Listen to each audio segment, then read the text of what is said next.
and let us all do we can to build a better future. So let's return back to, I know, the most dreaded topic and something we're going to be dealing with in 2024, electoral politics. I know, a lot of disappointment. And on October 9th, RFK Jr. will be making an announcement in the city of brotherly love, Philadelphia. Of all places. Hey, that's where the Marine Corps got started too. RFK Jr.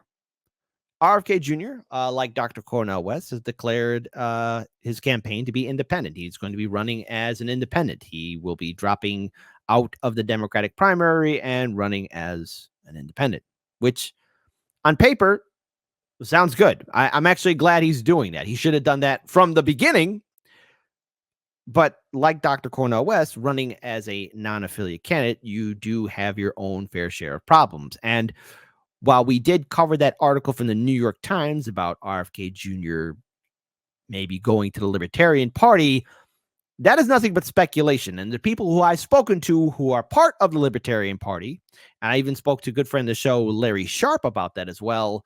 Yes, RFK Jr. was at Freedom Fest. And yes, he talked to the chair of the Libertarian Party and a few other people there, but that was a cordial conversation.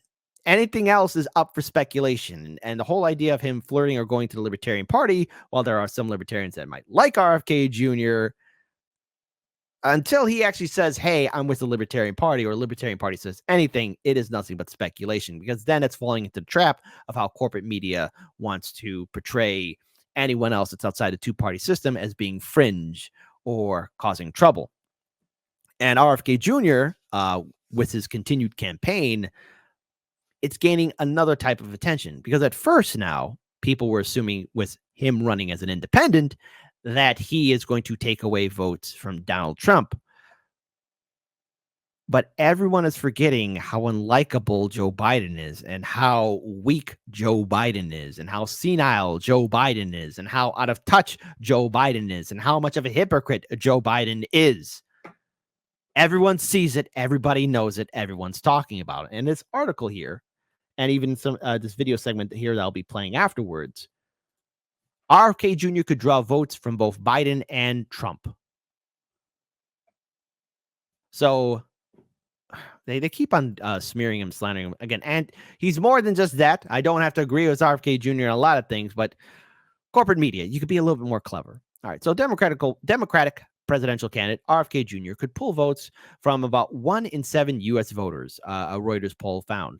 Kennedy is expected to leave the Democratic race against President Biden and announce he is running as an independent candidate next week, Reuters reported. In doing so, he could potentially draw votes away from Biden and his likely Republican challenger, former President Trump, in an upcoming election. The reason why he's going to draw both is because 2024 looks like a click, copy, paste version of 2020, which was nothing but two old men fighting over a cold bowl of soup. Nobody's a fan of Biden. Nobody's really a fan of Trump. Yes, Trump might have a huge following, and he's leading in the polls, especially against his Republican challengers. However, Americans want something different. More Americans want something different, and more Americans want to actually see something in, or have somebody change their lives for the better. The two-party system is not working.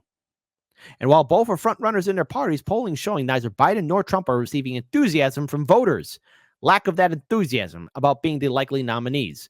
The survey asked response between Biden and Trump, whom would they vote for if the election was held tomorrow? The front runners tied, each receiving 35%.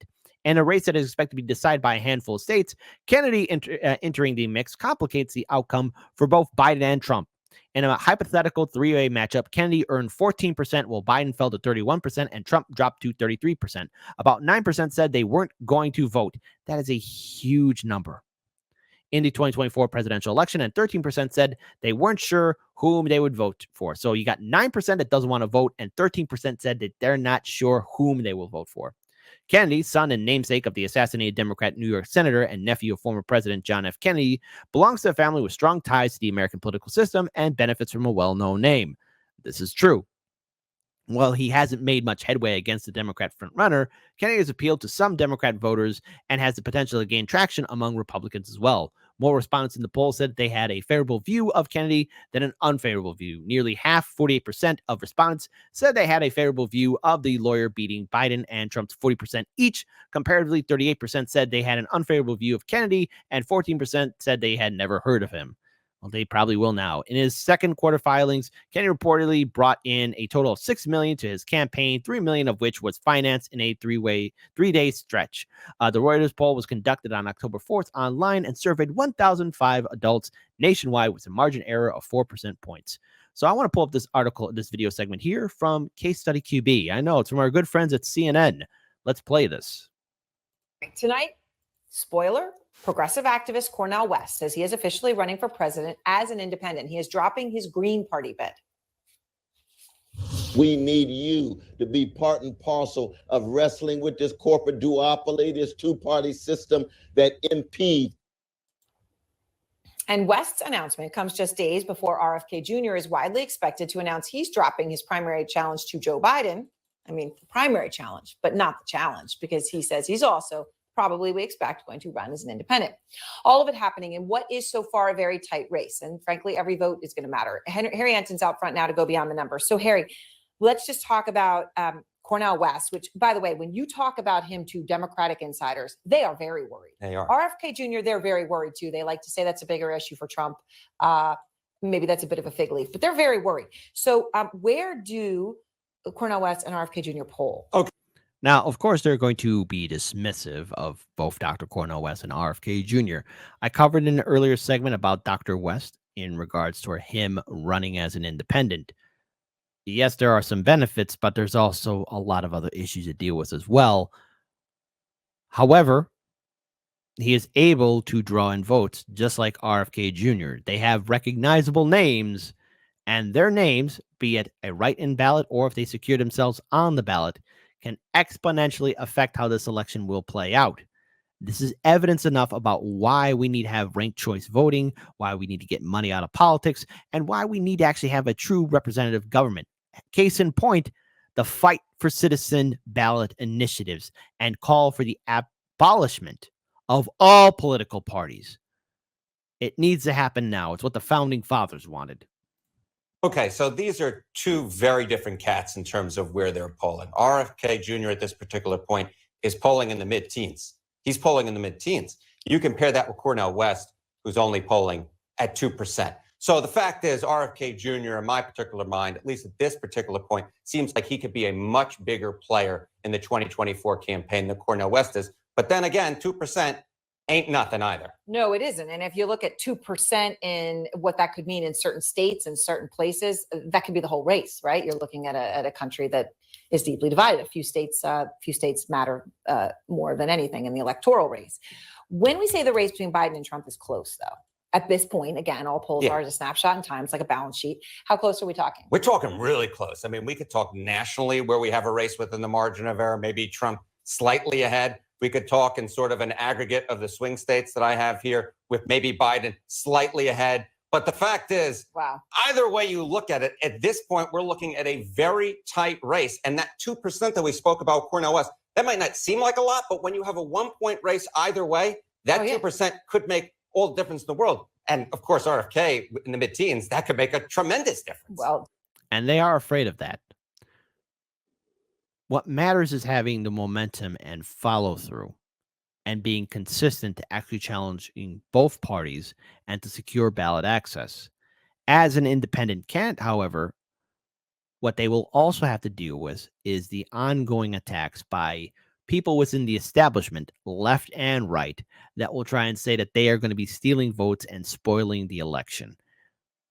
That is tired old propaganda, because we have yet to see a third party or independent candidate secure and win electoral college votes in this modern day and age. At the end of the day, popular vote means jack. The electoral college supersedes everything. And maybe so many vote blue no matter who people wouldn't be triggered is if we got rid of the electoral college. Popular vote supersede, it should be the one thing, the only thing that we should have. The electoral college vote has to go away. It is antiquated. And it's what's being used as an excuse on why we should not have third parties or independent candidates. Think about Jill Stein and Hillary Clinton, right? Names, small numbers. Ralph Nader can make a huge difference. But the reality of it is, when you talk to people, it does seem that Democrats are a lot more worried about the prospect of a third-party candidate than Republicans.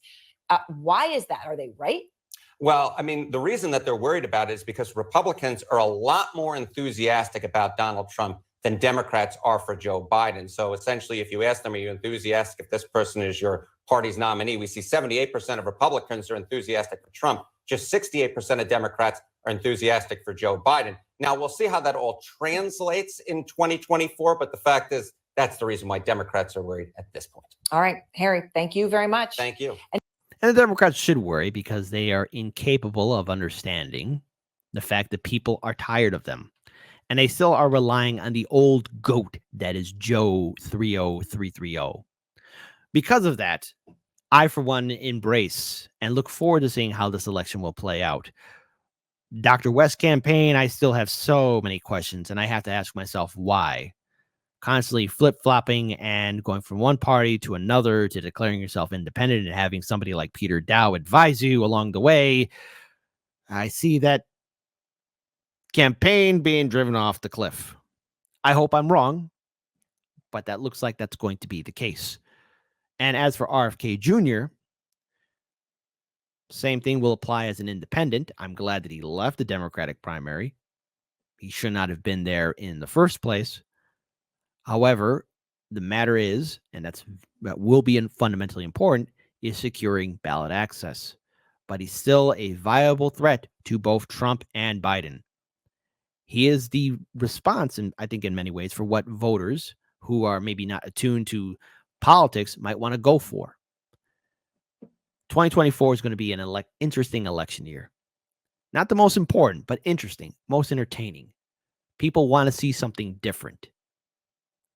We'll be tuning in for October 9th, and hopefully we get a chance to learn more about what's going on and how he's effectively going to be leading his campaign. I hope it's not all one big nothing burger. I've been disappointed so far in this coming, or at least in the previews of this election cycle of what will lie in store for 2024.